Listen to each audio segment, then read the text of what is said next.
This video is only for educational purpose. I am not a SEBI registered advisor. Please do your own research before investing. Angel one లో మీరు 5,000 పెట్టి intraday trading stocks లో చేస్తారుగా. ఇలా 5,000 పెట్టి కొన్నందుకు sale చేసినందుకు ఈ Angel one వాడు ఏమేం ఛార్జెస్ విధిస్తాడో విత్ ఇన్ లైవ్ ప్రూఫ్ తో సహా ఈ వీడియోలో చూపించడం జరుగుతుంది.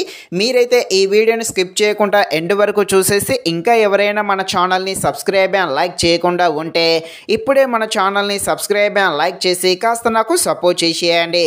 ఇక్కడ పెట్టాను అంటే మీరు 5,000 పెట్టి కొంటే వాటికి ఏమేం ఛార్జెస్ విధిస్తాడో విత్ ఇన్ ప్రూఫ్ ఇక్కడ పెట్టాను, చూసేయండి.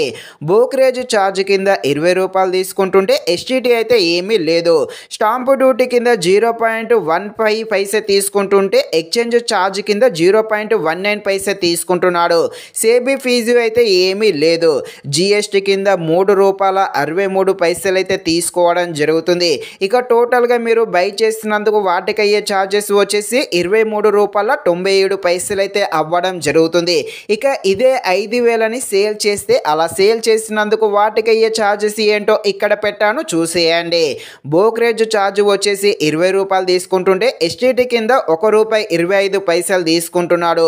స్టాంపు డ్యూటీ అయితే ఏమీ లేదు.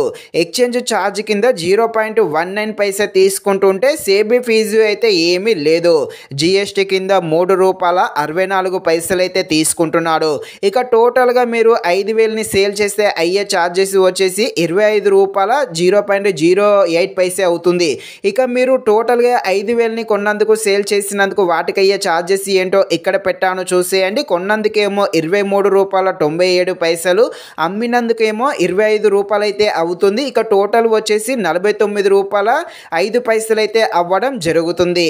ఇది ఫ్రెండ్స్, మరిన్ని ఇలాంటి వీడియోస్ కోసం అయితే మన ఛానల్ని తప్పకుండా లైక్ అండ్ సబ్స్క్రైబ్ చేయండి. Thank you watching this video. జై హింద్.